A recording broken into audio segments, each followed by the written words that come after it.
the 5th of December, the star well. The snow felt heavy that morning, and the air smelled of frost and pine.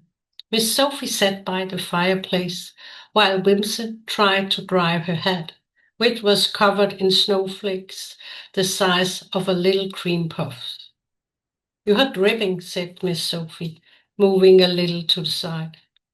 "It's not me, it's the weather," Wimsey grumbled, squeezing her hat so that even more drops fell. "The snow is completely mad. It doesn't melt, it sinks." Miss Sofie perked up her ears, and indeed, there was a faint shimmering sound in the snow outside, as if each flake carried its own tiny note. "It's the key," she said thoughtfully. "It wants to go out again." She lifted it carefully. It was still beautiful, but tinier than the day before. Inside the eyes, a soft light danced, as if a tiny star were trapped inside. "Look," said Wimsey, pointing.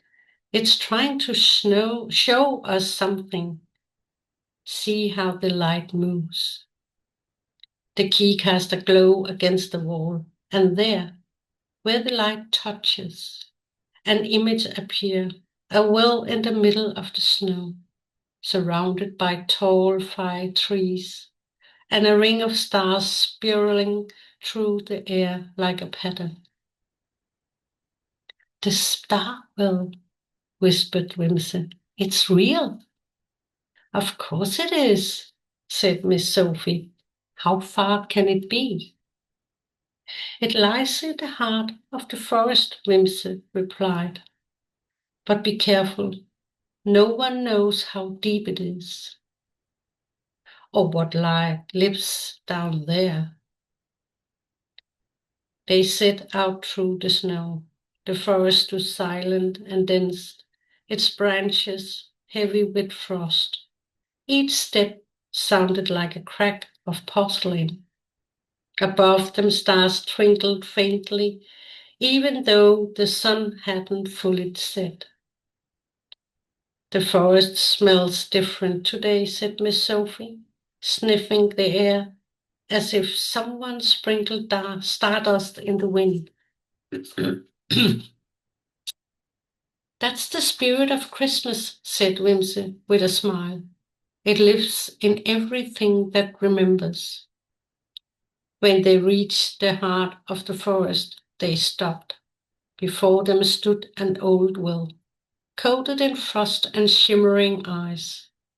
Along the edge were tiny carvings, stars, hearts, and spirals curling in living patterns. Miss Sofie stepped closer and peered down. The water deep below glimmered like glass, and at its center, far beneath the surface, something golden shone faintly. "There's something down there," she whispered. "Something moving."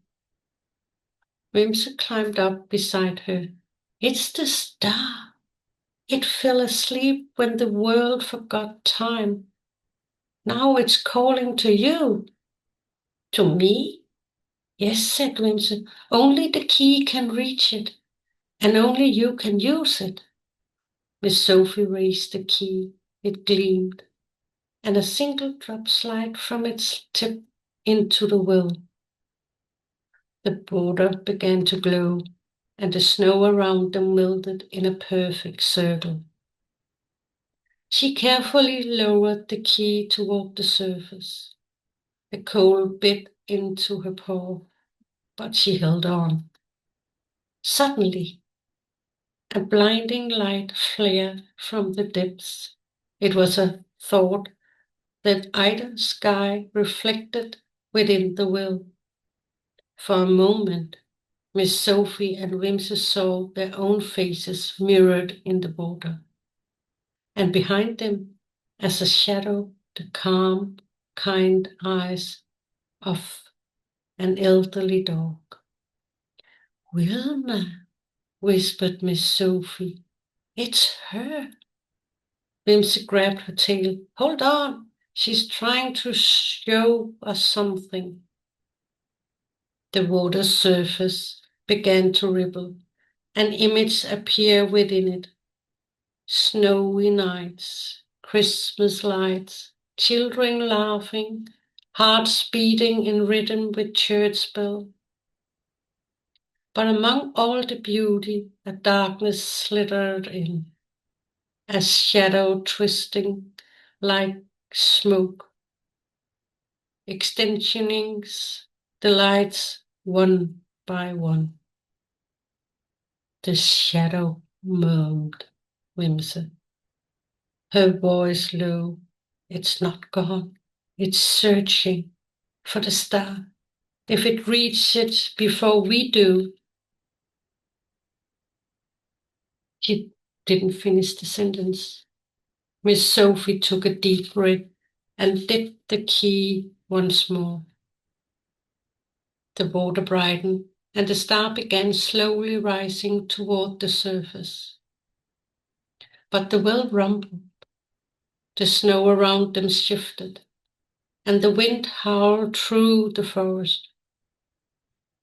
A chilling voice rose from the dark. The light belongs to the night. Miss Sofie tightened her grip on the key. Not today, she said. Not in my Christmas. Whimsy reached for her, and together they pulled the star from the depths of the well. It was small, but radiant, and its warmth melted the frost around them. At that moment, the mirror of the well shattered. A wave of light buzzed outward, and the darkness retreated like fog before the sun. The forest suddenly smelled of fresh bread and cinnamon, and the stars above them shone brighter than ever. Whimsy looked at the star in Miss Sophie's paws.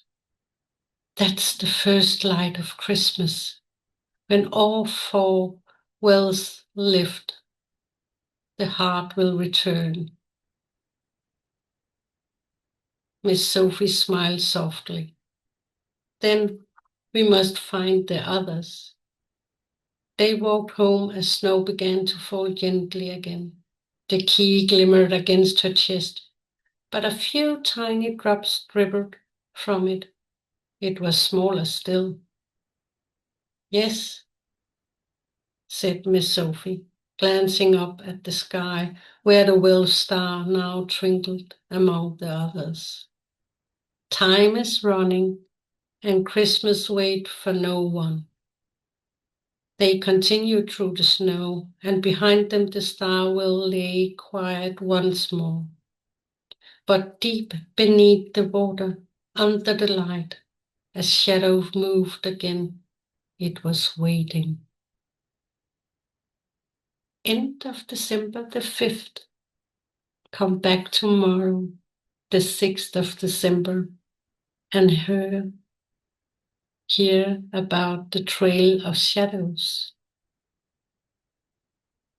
Merry Christmas.